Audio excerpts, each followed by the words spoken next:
नमस्कार, मैं हूं अशोक वर्मा। आप देख रहे हैं टीवी 20 न्यूज। अपने अपने क्षेत्रों की खबरों को देखने के लिए बने रहिए हमारे साथ। अब नजर करते हैं खबरों की तरफ। क्या डायबिटीज मरीज प्रोटीन सप्लीमेंट ले सकते हैं और किस स्थिति में लेना चाहिए? नमस्कार दोस्तों, मैं डॉक्टर मनीष।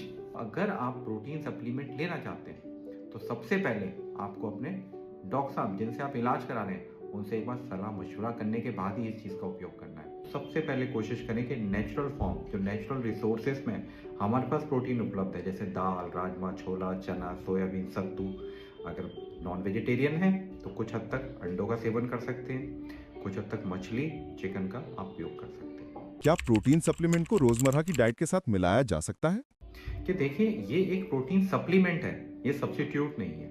तो आप जो ब्रेकफास्ट करते हैं, जो नाश्ता करते हैं, जो लंच कर रहे हैं, जो डिनर कर रहे हैं, जो खाना खा रहे हैं, वो वैसे ही रहेगा। या एक्सरसाइज करने के बाद इस चीज़ को ले सकते हैं, मगर इसको कभी भी सब्स्टिट्यूट नहीं करना है, ये सप्लीमेंट है। अगर किसी मरीज को पहले से संतुलित आहार मिल रही है, तब भी क्या प्रोटीन सप्लीमेंट ले सकते हैं? अगर आपकी डाइट अगर राइट बैलेंस अमाउंट में चल रही है तो आपको प्रोटीन सप्लीमेंट लेने की कोई ज़रूरत नहीं है।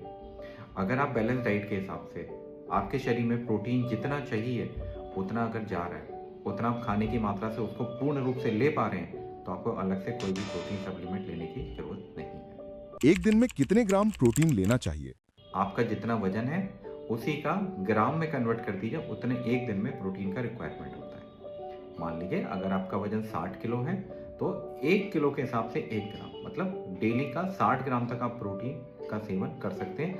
अगर आपको कोई दूसरी किडनी की संबंधी दिक्कतें या कोई दूसरी ऐसी दिक्कत तो नहीं है जिसमें अतिरिक्त प्रोटीन मात्रा लेने के बाद हो सकता है शरीर में दिक्कतें आने लगे। प्रोटीन सप्लीमेंट लेने से क्या क्या दिक्कतें हो सकती हैं? वो है ब्लॉटिंग होना, मतलब ऐसा लगता है कि पेट भरा भरा सा है, गैस की फीलिंग हो रही है, अब खाने का कुछ मन नहीं कर रहा है। दूसरा, कई बार कब्जियत देखने के लिए मिलती है और लॉन्ग टर्म तक यूज़ करने में हो सकता है किडनी में पथरी होने लगे अगर शरीर में पानी की मात्रा कम है।